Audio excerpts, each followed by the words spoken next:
following article explains the successful procedure of reconstituting the female mouse germline in vitro through the use of mouse embryonic and adult pluripotent stem cells. Additionally, the pluripotent stem cell lines were re-derived from eggs generated in vitro.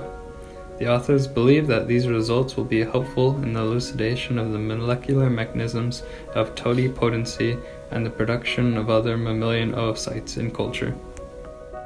For Figure 1a, in vitro maturation is where oogenesis occurs in primary oocytes within the secondary follicle. Primordial germ cell-like cells and somatic cells are bound by aggregate and mature into metaphase 2 oocytes. For Figure 1b, during in vitro differentiation, BV was used as a marker to identify early PGCs after 3 days of culture, but it was inefficient after 1 week of culture. SC was used as a marker to identify both oocytes and PGCs in R ovaries and were predominant after 3 weeks of culture.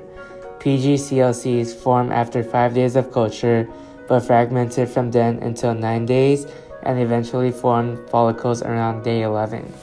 IVDI had a yield of many secondary follicle-like structures, otherwise known as 2FLs, at 3 weeks of culture, and an average of 237.3 plus or minus 27.3 2FLs were formed with n equals 8. In Figure 1c, granulosa cells proliferated during follicular growth during IVG, otherwise known as in vitro growth. They formed cumulus oocyte complexes. After 11 days of culture, primary oocytes in 2FLs became germinovesical oocytes. In Figure 1d, cumulus oocytes were transferred for in vitro maturation in culture and formed metaphase 2 oocytes post-in vitro maturation. Under IVM conditions, 28.9% of the germinovesical oocytes were out of the first polar body. The box plot displays a low contamination rate of endogenous oocytes on SC-negative metaphase 2 oocytes. Average diameters of oocytes in vivo were similar to those that were in vitro. Figure 1F shows an increased frequency of aneuploidy, but 77.8% of the M2 oocytes generated via in vitro retained the correct number of chromosomes.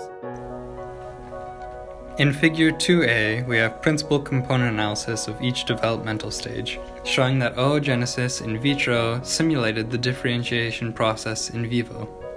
In 2b, gene expression dynamics during oogenesis are marked, with in vitro as red and in vivo as blue. Expression in both is consistently similar. 2c depicts a scatterplot comparison of each stage of oogenesis, with a correlation coefficient between global transcripts in vivo and in vitro of more than 0.98. Figure 2d shows the expression dynamics of the DEGs in the M2 oocyte stage, with median values displayed by red and blue lines. This suggests that oocyte growth during IVG and IVM culture was compromised in some, if not all, of the oocytes. Looking at 4b, the majority of LTR transposon transcripts consisted of endogenous retrovirus group K and endogenous retrovirus-like and mammalian apparent LTR retrotransposons. Additionally, as seen in 4c and d, ERVK and ERVL-MALR were enriched with retrotransposons LTR10 and mouse transcript A, which are consistent with previous regulation data for growing oocytes. Gene ontology analysis in 4e suggests that upregulation of DEGs by M2 oocytes in vitro is related to mitochondrial function. We have fertilized eggs in Figure 3a and 3b. In 3a, we have eggs that are 2-cell embryos, and in 3b, we have eggs from IVF using BVSCH18 ESC-derived metaphase 2 oocytes.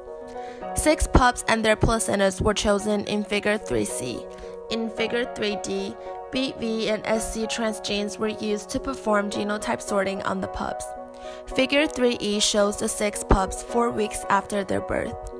Using in vitro differentiation, we derived TTF4 FC6 in Figure 3f.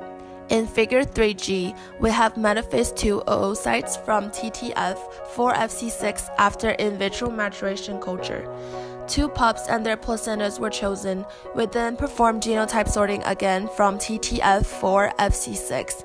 Using SOX2, POU5FL, and PRDM14 locus as positive controls for the PCR reaction. The products from the reaction are shown in Figure 3I. Figure 3J shows the 2 mice 4 weeks after birth. Figure 4 involves reconstitution of the second cycle of oogenesis in vitro. From Figure 4A, we see blastocysts from in vitro generated eggs. These blastocysts were used to derive regenerated embryonic stem cells we see in Figure 4B.